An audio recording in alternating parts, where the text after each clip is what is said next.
Hello, everyone. We're about to study the second part of John chapter 2, verses 13 through 25 today, finishing up the second book of John, chapter of John, of his teachings in his gospel. And as we look at this, I want to open up with a question. What are some things you're passionate about?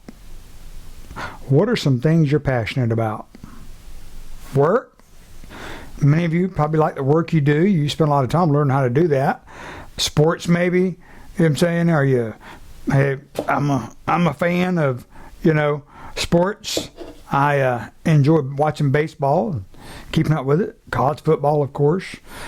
Family, Some of you are young. You got kids. You love them.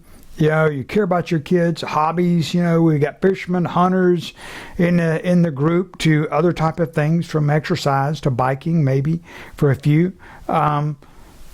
We have things we're passionate about in our life. It can be activities, work, people, a lot of things. How do we show passion for those things, though? How do we do that?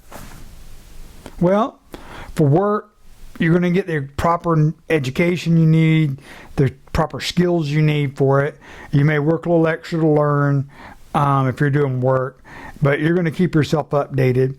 I worked with a surgeon one time. He was an older surgeon. I think he's since passed away, but he's been a very long time ago surgeon. And I asked him one day if, how long did he have to read to be good at what he did? And, this was a man that had been doing surgeries for a long time and even but did some of the simple surgeries that we call common today. He was doing them first in this area. Well, he told me that he constantly had to still study. And I was encountering him at the end of his career. I watched him pretty much retire. I didn't work his last couple of years with him, but he was about to be done. And he still read articles out of passion for what he did as an orthopedic surgeon on a regular basis. He really did. He said it never stops.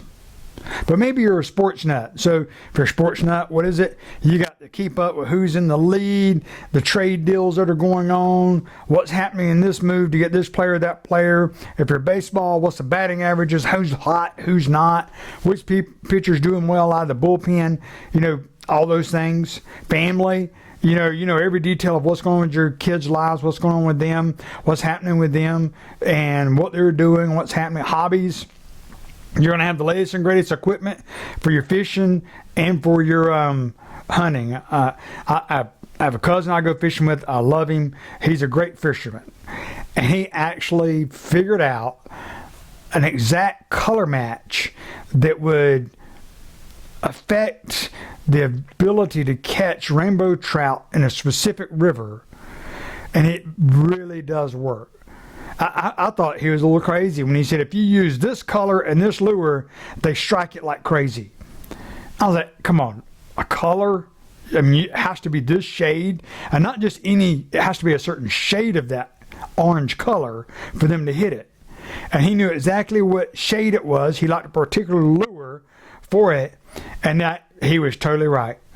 They would hit that lure like crazy on the river we were fishing on. But he was that passionate about it that he knew exactly what color that lure needed to be to attract the rainbow trout we were fishing for.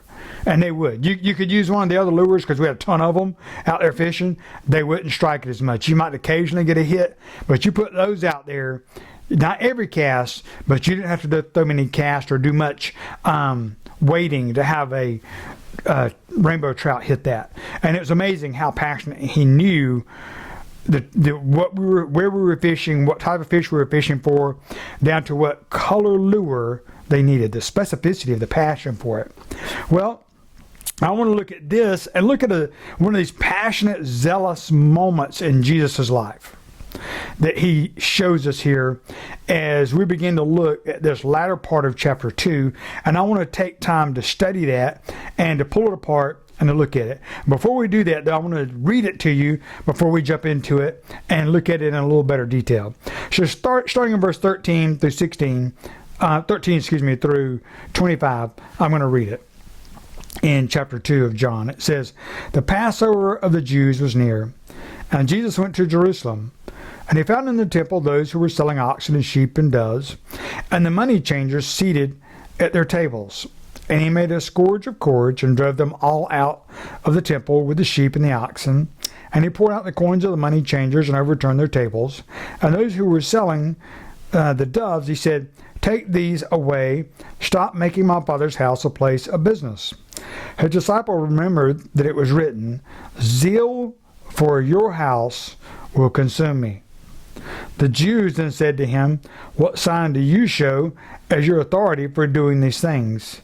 Jesus answered them, 'Destroy this temple, and in 3 days I'll raise it up.' The Jews then said, 'It took 46 years to build this temple, and you're going to raise it up in 3?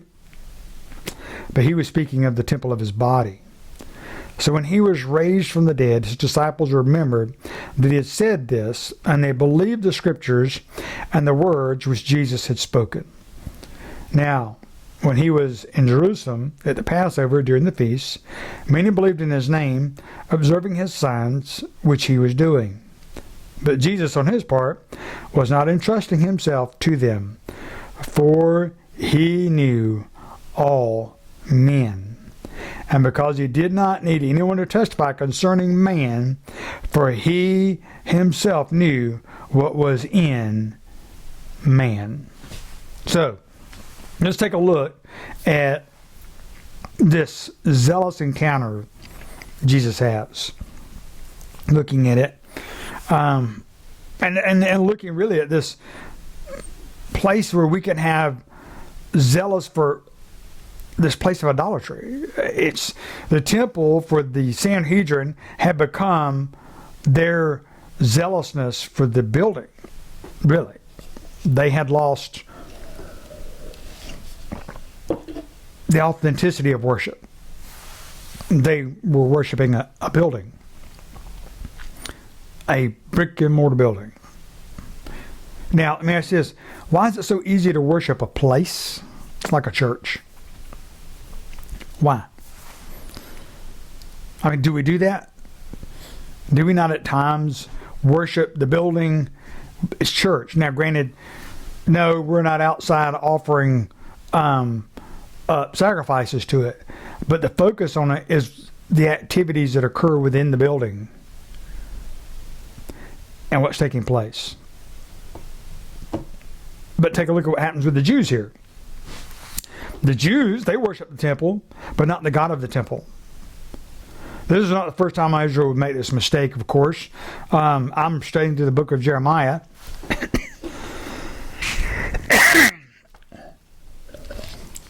In the book of Jeremiah, Israel performs all kind of idolatry in the temple, even in the temple, which leads, of course, to their captivity and deliverance to Babylon. Why do we often miss worshiping God even though we may go to church religiously? We do, don't we? Don't we? I mean, we go to church. We're there. We're there for the services. We go there all the time. But we're not worshiping God. We're worshiping the place. Where do you go to church? Well, I'm a Christian. That's probably the best answer we give. And they go, no, I'm a member of First Baptist. I'm a member of Second Baptist. I'm saying we can have those identity markers and forget I'm a Christian. I love God. And don't worship the church. Worship God. That should be the focus of the church. And Jesus calls out their idolatry because they're sitting here worshiping the physical building. They really are. It's crazy. They've set up commerce there to make business.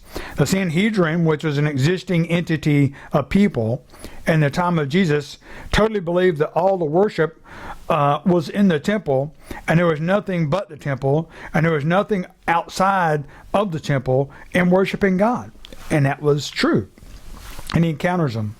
and he sees this profitability that's trying to do it, and he calls out their idolatry. He's upset. He's passionate about it. What? He makes a cord, right? He makes a whip. He chases them all out. He turns over the tables. You know what I'm saying? He gets upset with them because they're worshiping a building and not him. He describes a problem. Quit worshiping a temple. Worship me. Worship God. Not the place. Not the place. Not make it a business. Not make it profitable. Not make it something that's a distraction away from God, but something that serves God. That's what he's trying to discipline them for. He's trying to correct them for that problem. Now, why does a business mindset not work in church? You know, we have a lot of businessmen who come into churches and try and make them work.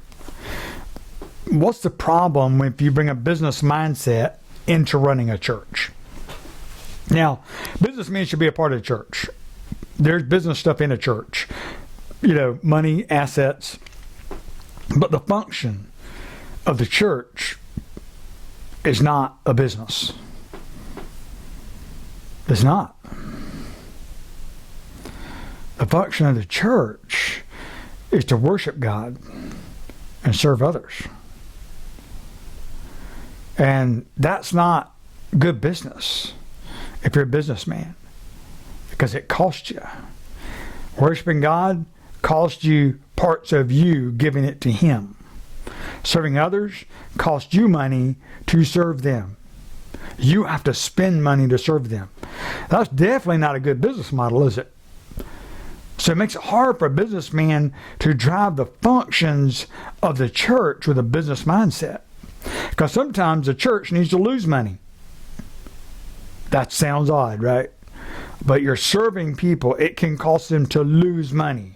And it can be the best thing sometimes, oddly enough. Don't make it a place of business like they had done to exchanging money, making it profitable. It's taking in more money than it's taking out, and it's gaining. Savings accounts going up. I'm not saying churches can't have a savings account. You get the mentality, though, got lost in worshiping God for exchanging business tactics.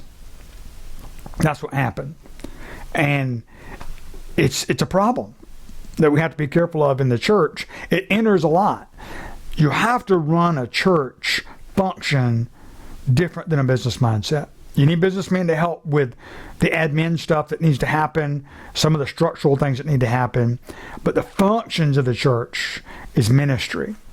And ministry is not a business. Too many people treat it that way, but it is not.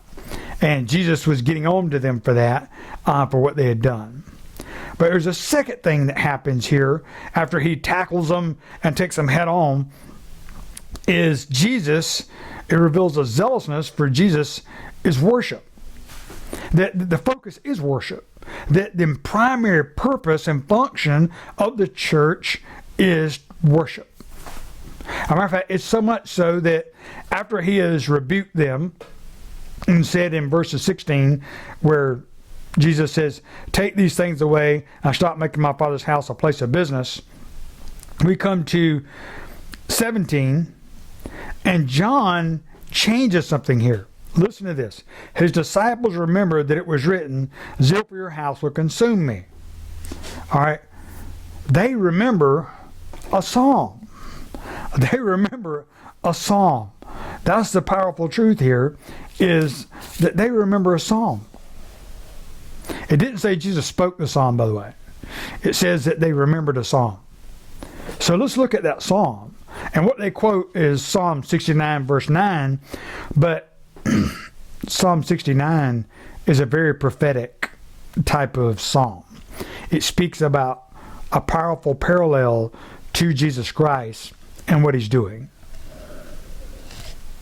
And I think that John is pointing us in a direction here and guiding us by using this simple quote. But I want to look at the whole Psalm 69 to give us some perspective about where John is wanting to take us in this writing of understanding about who Jesus is.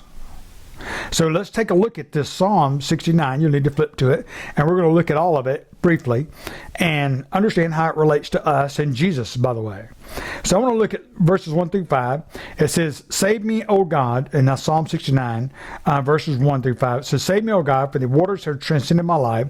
I have sunk into deep mire, and there is no foothold. I have come into deep waters, and a flood overflows me. I am weary with my crying. My throat is parched. My eyes fail while I wait for my God. Those who hate me without a cause are more than hairs of my head. Those who would destroy me are powerful, being wrongfully my enemies.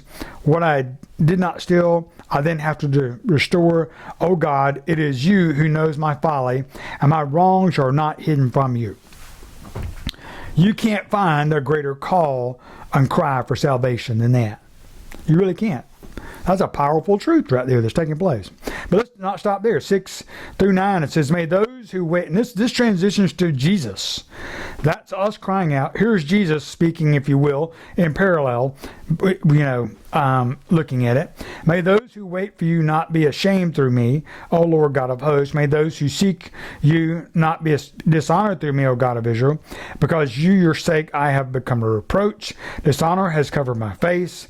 I have become estranged from my brothers, an alien to my mother's sons.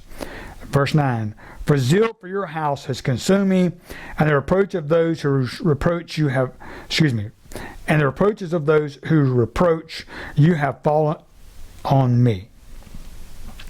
Meaning our sins are on him. Looking at it. And here's the anguish of Jesus in verses 10 through 12. When I wept in my soul with fasting, I became reproach. When I made sackcloth my clothing, I became byword to them. Those who sit in the gates talk about me, and I am the song of drunkards. And what name do we use when we cuss the most? Looking at it. You know what name we use. He is that. Verses 13 through 19, rescue us from hell. It says, but as for me, my prayer is to you, O Lord, as an accepting time, O God, in the greatness of your loving kindness. Answer me with your saving truth. Deliver me from the mire, and do not let me sink. May I be delivered from my foes, and may the flood of water not overflow me, nor the deep swallow me up, for the pit shut its mouth on me. Asking for deliverance from hell. Rescue me, O God. And the answer, verses 20 through 21, reproach has broken my heart, and I am so sick. And I looked for sympathy, but there was none, and for a comforter, and I found none. They also gave me gall for my food, and for my thirst they gave me vinegar to drink. Sound familiar? Was that not what they did at the cross? The crucifixion? And then 22 through 28 speak of the judgment. I'm going to read just verse 28. It says, may they be blotted out of the book of life, and may they not be recorded with the righteous. The judgment. But then it says, what is true worship? Verse 30. True worship, 29 through 33. I'm going to read verse 30. I will praise the name of God with song and magnify him with thanksgiving. And it will please the Lord better than an ox or a young bull with horns and hoofs. And this very thing is dealing with the passage we're dealing with. They were selling animals for sacrifice, and here the psalmist is saying that even an ox or a bull, which is the most expensive thing you could have given for sacrifice, was not more important or higher than one who worshiped God through song and thanksgiving. He says it. The psalmist says it. And then we get verses 34 through 36 that speak of the hope. Let heaven and earth praise him, right? Speaking of what is to come. In verse 36, the descendants of his servants will inherit it, and those who love his name will dwell in it, meaning heaven. Speaking of the future hope. What a powerful parallel to Jesus that we're looking at here that's being described, that he used as, oh, by the way, after saying that, I remember this. Psalm 69 is there talking about it. A powerful setting has been created for what Jesus will say next as it comes to chapter 3, because we know what's coming. What does John mean in verse 19 as we look at it? And let me read that for you. Jesus speaks here and he says to them, destroy this temple, and in 3 days I will raise it up. Well, he's talking about himself, right? He is implying and telling them, isn't he the one to be worshipped? But note how the Jews respond. Look how they answered him. Then the Jews said, it took 46 years to build this temple, and you're going to raise it up in 3 days? The answer, steeped in idolatrous worship of the building and place, governed their minds. But was Jesus surprised? Not really. Not really. Which leads us to our last point. In the final point of this, we see the heart of man. In the last paragraph, verses 23 through 25. How idolatrous is the heart of man even today? How far gone are we? How far distracted? How distant have we become to God with idolatry in our life, as they had? It's not a new concept. It began with the fall of Satan. He's had an epoch to sort of master it and feed the soul of lost men to commit all kind of idolatry. He has. Jesus sees the heart of every man and woman individual. It says in verse 24, if you look at it, it says that he, at the end, he knew all men, meaning each one. He knows the heart of all of us. So we can see the problem is in the heart of man. He shows it here, that he knows it. He says, I can't entrust it to him. I can't trust him.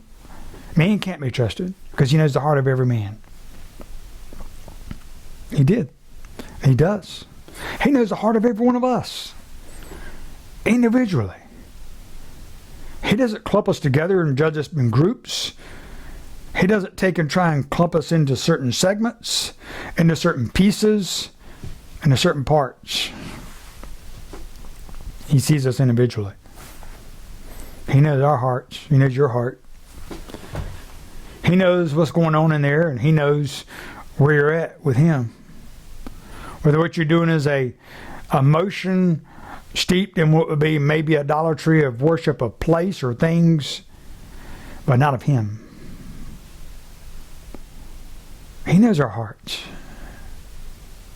He knows that man will find ways to worship some of the craziest of things. And we see that today. Just watch the news. Cut on the TV. It's alarming what people will worship today. It doesn't have to be in a temple. It doesn't have to have a big building. All it needs is the ability to replace God. That's it.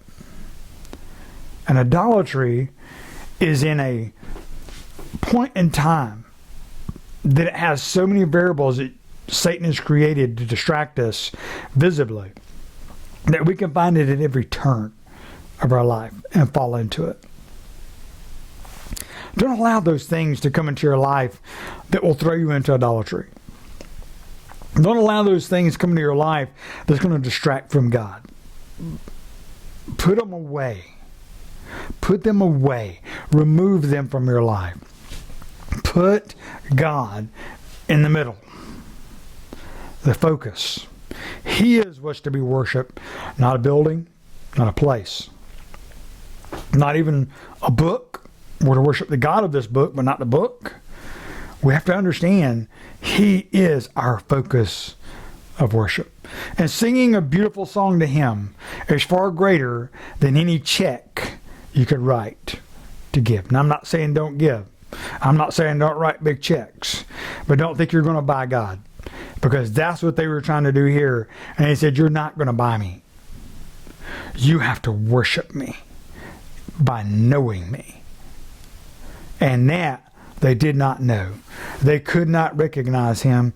They could not see Him. And He saw that was the plight of every man and child that He was looking upon, that was ever existing, that did exist at His time and ever would exist forever and all eternity, that they were stuck with that problem. They were stuck with it. So, if we're stuck, He knows our hearts. What's the answer? What's the answer? Well, the next chapter is chapter 3, right?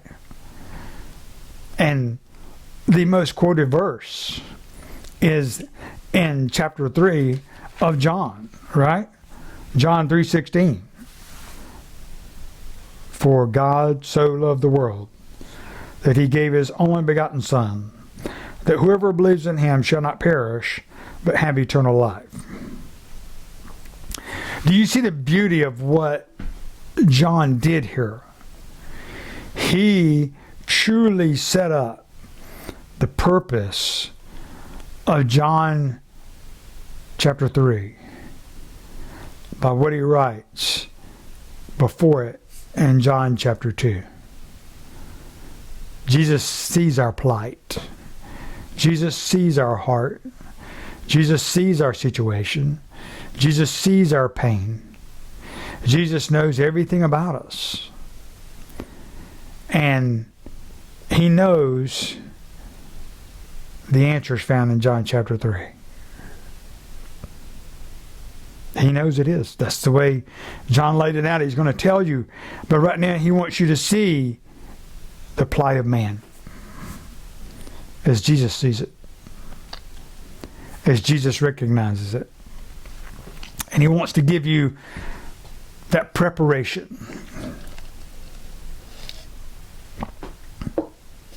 so that when it comes, you understand it better.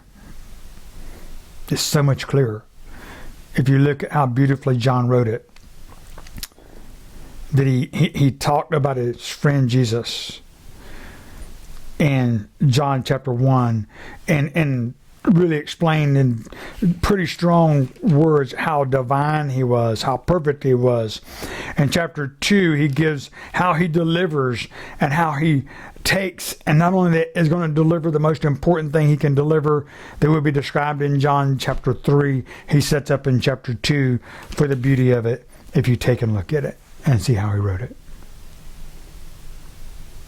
The importance is magnified of chapter 3 because in chapter 2 we see that God, Jesus Christ, sees man in his sinfulness and his lostness, and he gives him an answer in John chapter 3.